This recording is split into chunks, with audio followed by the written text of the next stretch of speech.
Afternoon and welcome to the beautiful premises of the University of the West Indies, Mona. We're here because we're broadcasting live. The Public Broadcasting Corporation of Jamaica broadcasting live the World Intellectual Property Offices and of course the Jamaica Intellectual Property Office too, their regional conference on intellectual property and the creative industry. A very important conference it is. It's going to happen over 3 days from today, Monday, tomorrow, Tuesday, and of course the wrap-up session on Wednesday. Very important, as I said. This morning we had the opening ceremony presided over by the State Minister in the Ministry of Industry, Investment and Commerce, Mrs. Sharon Ffolkes-Abrahams, and several other players, including the chairman of JIPO, Mr. Eugene Folks, also gave some statements. We had some very interesting persons too from the creative industries, Mrs.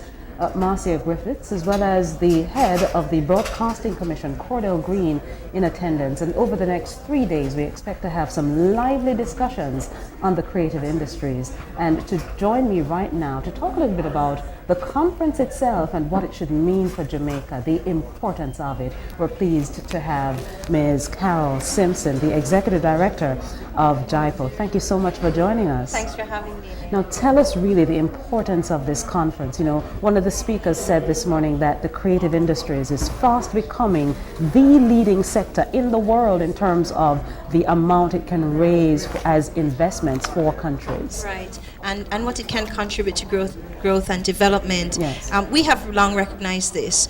Certainly the creative industries for Jamaica is a really strong sector.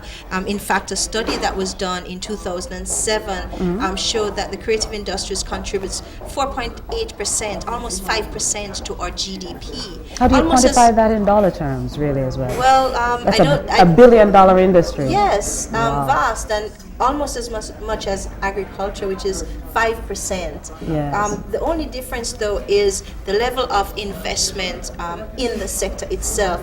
And we do believe that this is what we want to come out of the conference itself, so that already there is the recognition.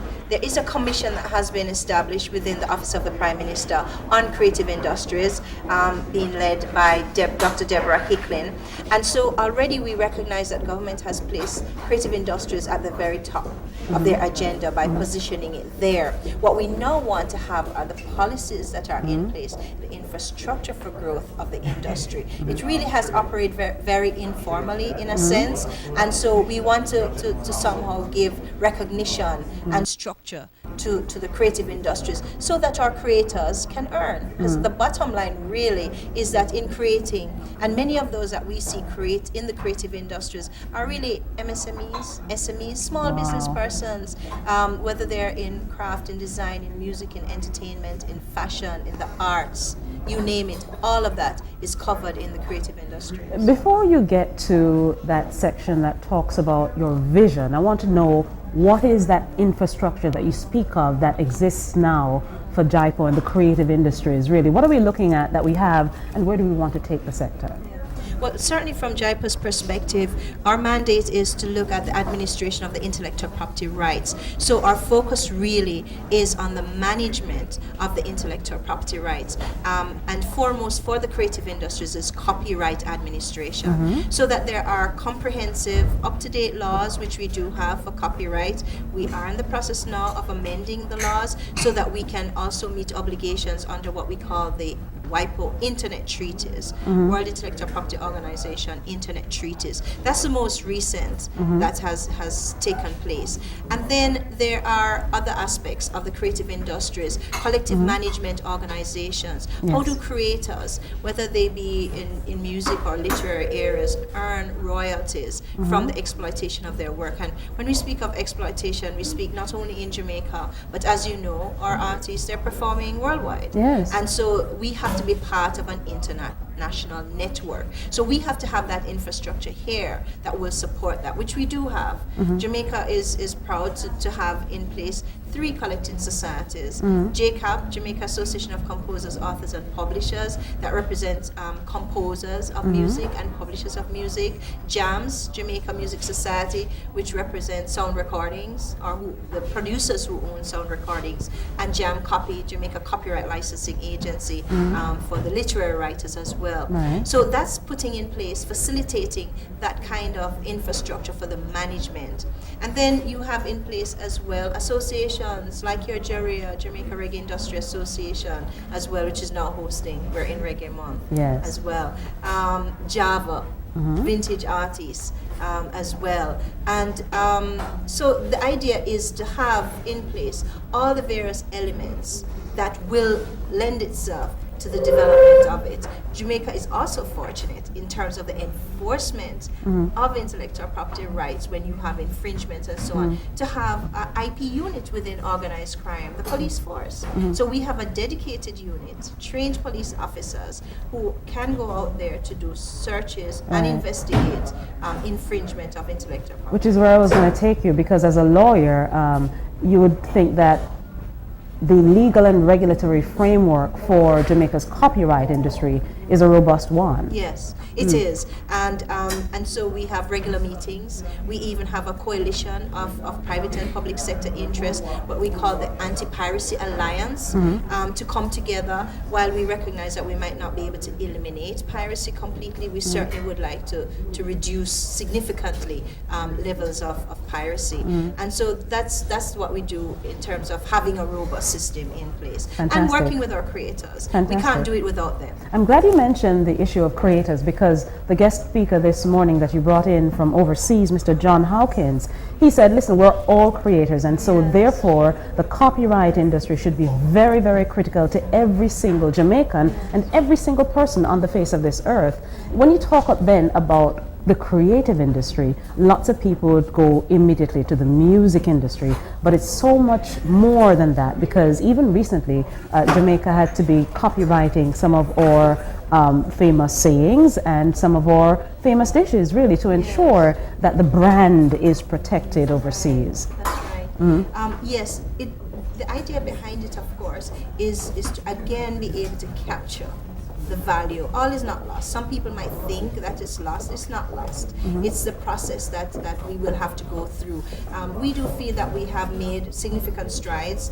There is greater levels of awareness now, and so you do find that young creators, whereas before many would say they don't know, they don't understand, young creators now are much more knowledgeable. We have programs in schools, so we start from the very young. We also use electronic media because we feel that we can access a lot more persons through the electronic media and the internet. Fantastic. I mean, our conference today, we're streaming live, and even our Facebook page, which you do have. Yes. So we invite persons to visit our Facebook page.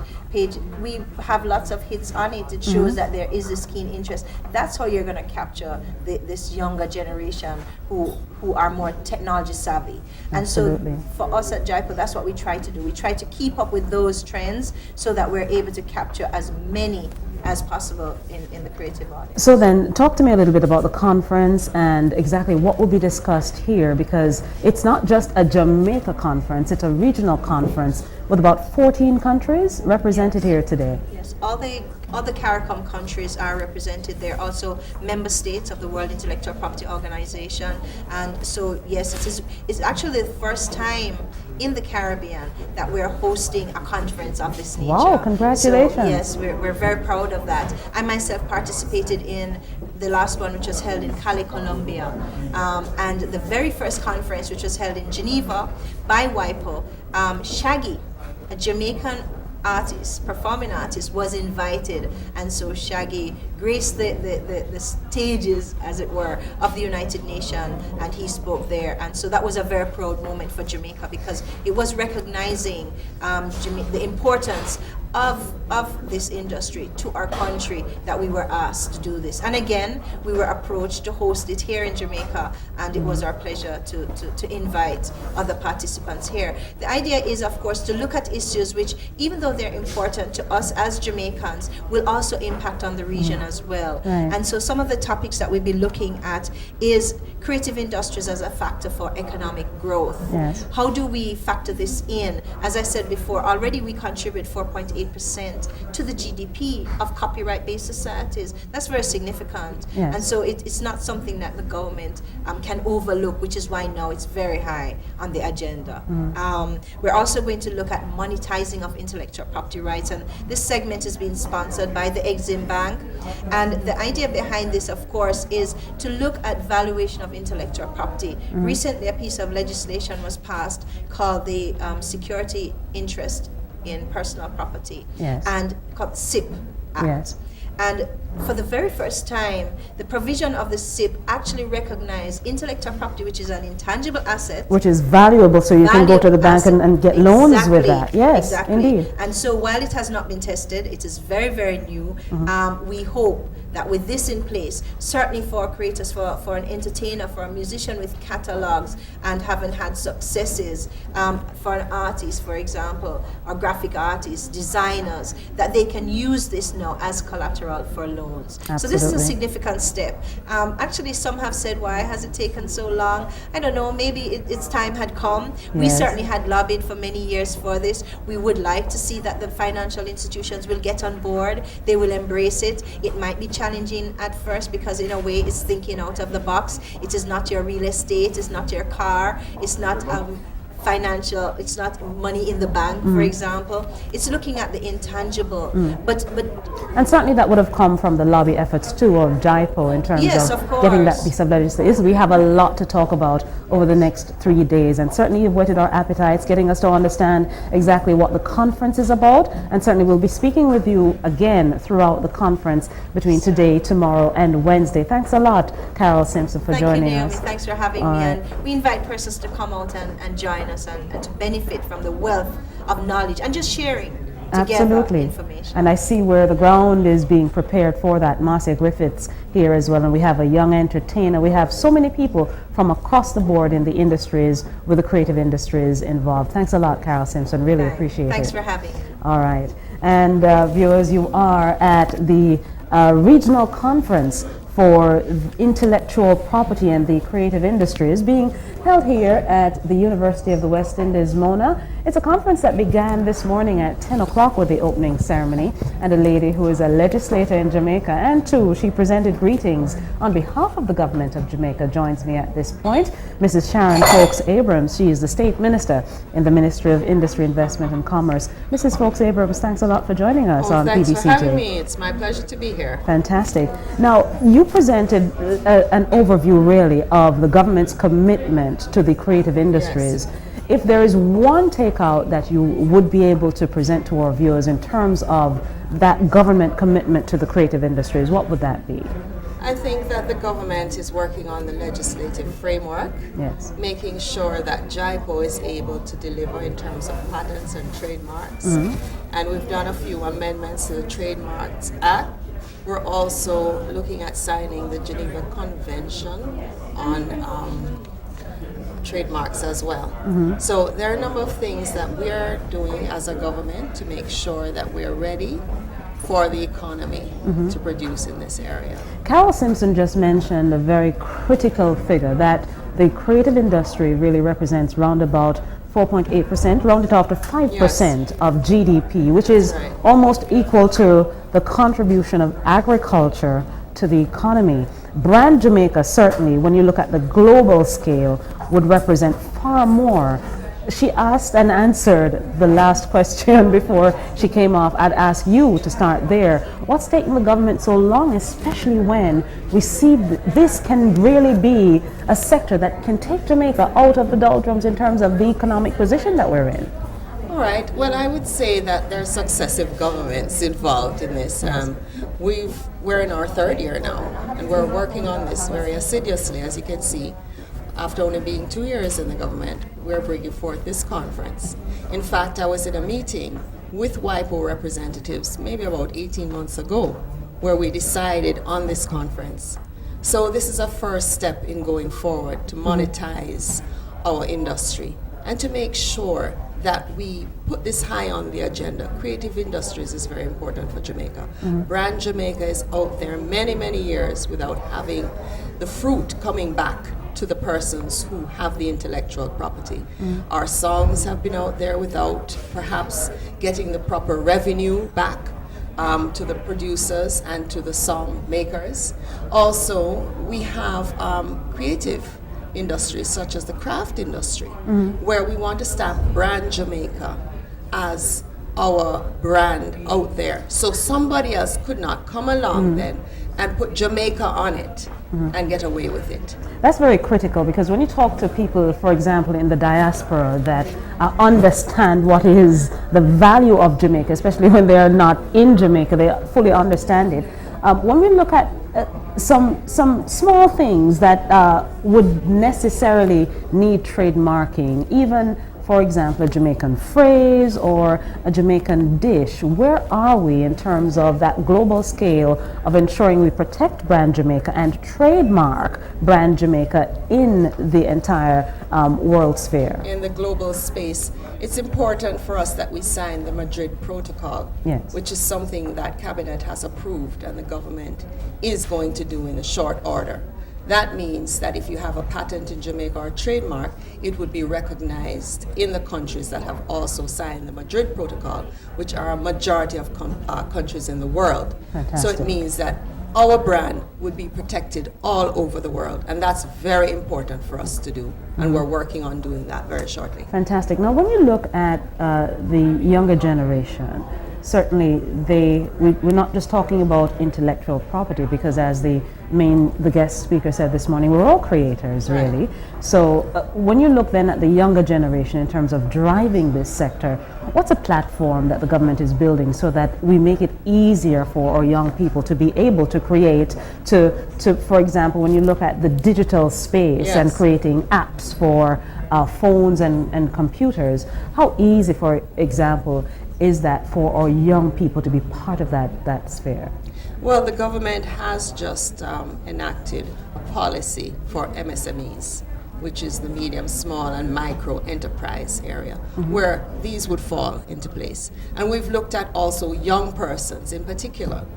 We are making sure that there is financing available, because I think that this is part of the problem. Startups, people may have ideas, but they don't have the financing. And Ms. Simpson just spoke about the SIP legislation. Yes, the SIP legislation, which is very important in doing that. And of course, we've just passed the SIP legislation. I think it was December. It was early December, yes. And of course, we're also looking at making business easier. That's very important. So we have the super form, which we have launched as of January this year. Instead of running around to many agencies in order to start up your company, you go to a single window at the company's office in Jamaica, the Jamaica Company's Office. And there you can use one form and register at about 6 or 7 different agencies. And as of June, it should be online. So make it easier, even easier, to register your business. So we're making it possible for a young person to register their business online, get started, perhaps get some financing. We also have a number of digital spaces that we've just had recently with the World Bank. Animation is another one, a new area, a new innovative area where Jamaicans are very, very good at doing those as well. So the apps are very important. Jamaicans have shown that they have a lot of innovation in these areas and a lot of aptitude, as well as animation, because that's very creative, of course.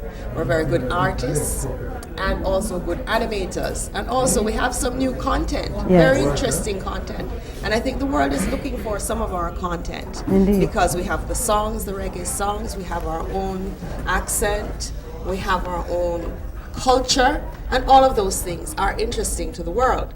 So I think we have the basis for making a great industry out of all of these, and the government is really behind the creative industry. So just as we unleashed Bob Marley onto the world, and his image is now trademarked, just as we have unleashed Usain Bolt on the world, his image is trademarked, we can do the same for other young people who are coming up, who will make a major mark on the global scene. That's right. Diversity is the name of the game. Thanks a because lot. we have diverse talents in many areas. and we want to make sure that everyone has an opportunity to showcase their talent. Sharon Ffolkes-Abrahams, thanks so much for joining us. Really appreciate it. And I'm sure that we'll see you throughout the rest of the conference. Very important conference it is. Thank you so much. Thank you All so right. much. So, viewers, you are here with us at the University of the West Indies, Mona. We're bringing you live the regional conference on intellectual property and the creative industries, and so many players here with us to talk about this very important industry. Certainly Jamaica, the Jamaican government now ensuring that more emphasis is being placed on the creative industries. Later on this afternoon, we had the opening ceremony this morning. Later on this afternoon, a very interesting and important discussion will be had, and that having to do with creators in a creative industry. And I'm telling you, this is one that will be broadcasting live that you must also pay attention to. You'll have, for example, Professor Carolyn Cooper, who is from the Department of Literatures in English at the University of the West Indies, Mona, participating in that one. Ms. Carol Coy, the Director General of STATIN, the Institute, the Statistical Institute of Jamaica, participating there, and Professor Vanus James, Senior Fellow and Scotiabank Chair at UTEC, presenting there as well. Of course, earlier we heard from Marcia Griffiths-Odie. She spoke to the audience concerning just her own perspectives on the creative industry and the value that Jamaicans should place on it. Well, a man who also presented to the general audience this morning, the guest speaker, Mr. John Howkins. Good afternoon, sir. How are you? I'm well. How are you doing? I'm doing all right. You are I'm sorry, could you, there you go. You had an issue with the mic this morning. Let's see now. Fantastic, we have you there. You are a man who is the face of the creative industries, not just in Jamaica, but globally, because you, sir, have led the way in terms of even helping China to chart their way in terms of valuing their creative industries. What should people focus on, first of all, when you're looking at the creative industries in terms of growing it into your economy and making sure that it becomes a viable part of your sectors? What government should do, I think, is just encourage people, particularly young children, teenagers, young adults, to think about using their imagination, telling stories, composing, playing songs, designing. Just encourage them and saying that that is a proper job. Just as important as working in the fields, working in a shop, working in a factory. Will that require almost a paradigm shift when you look at how societies are structured culturally, for example? Sure. It's been going on for about 50 years. Every country is changing dramatically. Demographic changes, population changes, social changes. Yeah, big shift. What specifically do you see as that selling point that makes Jamaica stand out as opposed to the rest of the world when we're looking at our own creative industries? I think you have good music that the rest of the country, the rest of the world knows about. And you have arts and heritage. Yes. But you know, there's a small sectors, actually. What I'm talking about is much more radical. So what you have is your population. You have your people. I don't know what they're capable of, but that's your resource for the future. So all we need to do is essentially unleash whatever creativity that an individual has. It doesn't matter if it's writing, if it's singing, if it's playing a game of football. Once there is a creative element in that individual, then you're saying that should be unleashed. Yeah, it's arts, it's media, it's culture, it's design, it's innovation. Well, here's the thing though, because lots of people pigeonhole creativity. Lots of people don't understand, including institutions. Once you put children in the formal institution, as you've said, it almost has them thinking twice about whether or not they should unleash what is natural or maybe innate to them. How do you then, if you are going to help people unleash this, but knowing the barriers within societies that take place, how are you going to, encourage them to be creative in the first place? I think teachers have a very difficult job. Because their main job Yes, they is do. to socialize people and get them to pass exams. And that's, I'm not saying that is not important, I'm not saying they shouldn't do that, but that's only half the job. The rest of the job is to develop people's imagination and enjoyment in being creative. And, you know, I don't know what's going to happen in Jamaica. You know, if someone had had this conversation 5 years before Bob Marley started playing, would we have identified that as Jamaica's big growth area? Probably not. I don't know. I mean, Liverpool in the early 50s was not a great place, and then the Beatles turned up. Absolutely, and they're celebrating 50 years. They're celebrating 50 years of going to America. I want to hold your hand.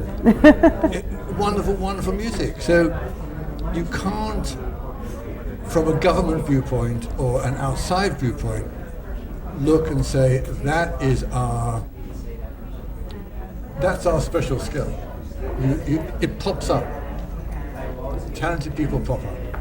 What governments have to do is support them when they want to do that. You have to have an eye for that. You almost have to be willing to bounce with the flow, so to speak.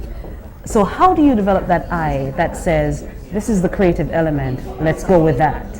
You mean the individual, the artist? Or the government, because that fostering of the growth is important, as you pointed out. Can't do that. They the can't. government can't have that eye. The government, no, because that involves governments making artistic choices. Yes. And I don't really think government should do that. I think what government should do is to ensure the framework, the system, Yes. is appropriate, proportionate, to support people who themselves have made that decision. It's not up to the government to make choices between good art and bad art. It's up to the government to say, well, if this is what you want to do, if this is something that is important to you and socially important to us as a society and economically important to us as an economy, then we will support it. As we get ready for the afternoon session of this conference, what do you expect, just your expectations, not what actually has developed as yet, but what do you expect to come out of this particular conference? First regional conference of the creative industries being held in Jamaica. I would like the governments that are here from around the region to learn from each other. As I said earlier, creative economy has been around for many years, and we are all changing our societies, our economies to accommodate it and support it. And I think what should happen here is some sort of regional network. Yes. So if someone says, I want to support the film industry, I want to help young designers, I want to help young fashion designers, I want to help teenagers learn how to write program code for software, then how do I do that? And you see how another country's done it, you think, that's an interesting way. And I want to do it like that, not quite like that because I live in a different country, Yes. but something like that. So you learn from each other. I think that would be a great outcome from this conference. Fantastic. I know you're not an economist, but let me put it to you anyways. If we actually allow this to unleash as you've described, what value would you put on it? What monetary value would you put on this industry? I would not start with the monetary value. I would start to the sense of worth and identity and value that the individual thinks about themselves. And that's priceless. And then I would think about what I would call a socially healthy society, one in which people do express and create art. That's socially wonderful. And then thirdly, I would talk about the commercial value. And what I do is count up the markets. What is the market for reggae music, ska in Jamaica? What is the market for architects? What is the market for designers? What's the market for people who ask questions in television interviews? Yes. What is the market for a designer? What is the market? So, and then I would add up all the markets. Wow. And is it worth me being an architect? What's the market for solar power? Yes. Is this something I should be looking at? You know, is there a market there? Absolutely. I'm looking at this from a business point of view. What's the market for a certain kind of boutique hotel or restaurant? And once you do that, that value, I suppose, even though you can quantify it, there is almost an element of it being priceless because of the things it will unleash for the society, which is a social good. It's dollars. Yes. Because the creator economy is not just about what people produce, which is what governments mainly think about. It's what people buy. So people like you have to put your hand in your pocket and buy. Without buyers, the creative economy doesn't work. It's just people producing. Sometimes producing stuff the market doesn't want. Yeah. And the creative economy will only succeed if people put their hand in their pocket and pay out good money for beautiful things, or beautiful songs, or beautiful dresses. It's a buyers and sellers. John Howkins, thank you so much for joining us. Much more to talk about. I know you'll be here throughout the 3 days of the conference, and we certainly look forward to talking with you again to get your perspectives on what's happening in Jamaica. Really appreciate it, sir. Nice to meet you. All right. Bye-bye. And that was John Howkins. He is, of course, the special guest invited here for the JIPO conference. Before we head into our afternoon session, we must speak with a woman celebrating 50 years in reggae. Let me though tell you what's coming up in the afternoon. The topic for discussion for about 2 hours with the participants here will be the creative industry is a factor for economic growth. And of course, you know that this is an industry that people attempt to quantify. And the first thing that jumped out once we started was the value of this industry to the wider Jamaican economy. And as you've heard, it really is about 4.8 in terms of growth to GDP, which would translate to about 5% of GDP. Fantastic figures, especially when you look at the potential for further growth. Well, I am absolutely pleased, viewers, to be joined by a woman celebrating all of 50 years in reggae music in Jamaica. She is, I dare say, an iconic one, a legend, a woman who has stood the test of time in reggae music, and she is shone through. She is in her shining time at last. Marcia Griffiths, thank you so much for joining us. Thank you for having me. Wow, it's a fantastic pleasure indeed. Talk to us from your perspective, the value of the creative industries to Jamaica, and especially the music industry too. Well, I was just speaking inside and saying to everyone that most of us that are blessed to be in this business, I don't think we have a clue how special we are to know that we are here creating music, life, message, sending it to the world, and how important it is to create things that are just positive, because we are sending message to the world to educate and to uplift and to teach this generation. And it's only through the medium of the music that we can do all of this, because we know that the children, as soon as they are born, they just know the songs once they are released. So it is very important what we create and feed to our generation, this generation here. Are many of the players in the sector of which you're a part aware of this great responsibility in the first instance? Just a few, just a chosen few. And this is the reason why I take the opportunity every time I get it to remind them how special they are, because the world depends on us, where it's turning, and the generation, which is the most important. And it's just a few of us. For example, it was not until I started working with Bob Marley that I realized the seriousness of the music.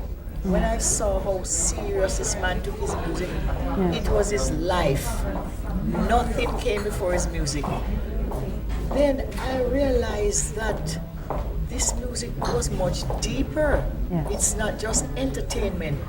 It was much deeper than I thought. That's when I started thinking about the message, and I started to realize that the message is really the most important thing. that we are sending and carrying to the four corners of the world. There's an element to which some people would take issue with what you're saying, and which is that element of the message in the music ought to be there, but that message, it doesn't matter what that message is. I give you an example. Many, for example, in the sector would say, well, I'm making music, and if that music represents violence, it represents my art. If that music represents sexual innuendos, that is my art. If it represents consciousness, then it's my art. So you have so many different players who have different perspectives of an industry that certainly has the power to influence and change. Well, if it has the power, first of all, music is purity. So I cannot endorse anything else that is not pure once it comes to music. Because if you are going to do music that creates violence, violence is not something that is good. It is something that is wrong, it destroys. So how could it be good using it in the music which is pure? I cannot endorse that at all. I mean, even if it's not something that you think is to teach and educate and uplift, Right. it could be happy, it could be commercial, it don't really necessarily have to be carrying a strong, powerful message, but it has to be something that has some message, because we are all one people, one family, and we live a life similar. We feel the same pain. So sometimes you hear a song and if you feel like the singer is speaking to you directly because you have Yes. lived it, you have experienced Absolutely. it. So we are the voice of the people. So if we want a world of love and togetherness and happiness, a better world, how can we send messages to destroy, messages to talk about drugs and violence? That cannot be good. So Let me ask you then, when you look at the global reach of reggae music, dancehall, what has been produced from Jamaica, is it a general comment to say that the music needs cleaning up? Or is it that we just need small interventions to get it moving forward? I think we need small interventions because it has stepped up, you know, and I think a lot of people with all these young talent coming in and they are so creative. Believe me, I am impressed with these young talent. You know, we have so much talent here in Jamaica, and it just needs divine intervention to really take us where we want. As Bob Marley says, the music is just going to get bigger and bigger and bigger until it finds its rightful people. And that is how I see it Absolutely. going right now. Absolutely. This is a major conference, regional conference, first time this regional conference being held Yeah. in Jamaica. What are your impressions so far and what do you expect to come out of it? I think it's very positive, and I'm surprised I didn't know that we had so many influential people that can really, I consider all of this a vehicle to take us further. I am happy and I endorse Tessan. I think it's such a beautiful thing for us and for Yes. young talents, opening many doors Yes, for the indeed. talents. And this conference is another vehicle that I think we can use to take us much further.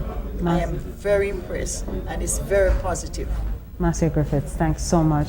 Congratulations, by the way. 50 years Thank in you reggae. thank you Man, so listen, you're my much. mother's favorite, you're my grandmother's favorite, Wow. you're my favorite. Really and Well, truly, you the know family what? grew up on you. One of my highlights in this business is that I could really cut across age barriers. Absolutely. Yes. You have, I can tell I'm you. truly thankful and I consider myself very blessed. Thanks so much. Thanks for Appreciate having it. All right. So viewers, there you have it. Marcia Griffiths giving her take on really the reggae music industry and to the conference here at the University of the West Indies, Mona. I'll describe to you the surroundings a little later on because I can tell you it's the brand new building. Well, some people would say it's not so brand new anymore, but it's the new building right across from the main campus of the University of the West Indies, Mona. Building, I think, opened maybe about 2-3 years ago, but certainly the facilities here, world class, I can tell you. I'll tell you a little bit more about that a little later on. The afternoon session has started in the main conference room. Again, the topic, the creative industries as a factor for economic growth. And so we'll be hearing from Professor Vanus James, Senior Fellow at Scotiabank Chair and Adjunct Distinguished Professor of Economics at the University of Technology, Jamaica, Ms. Carol Coy, Director General of the Statistical Institute of Jamaica, and Professor Carolyn Cooper, she's at the Department of Literatures in English at the University of the West Indies, Mona. The moderator is Mr. Richard Lumsden, the Program Director for Vision 2030 at the Planning Institute of Jamaica. Let's take you inside for you to hear just exactly what's happening.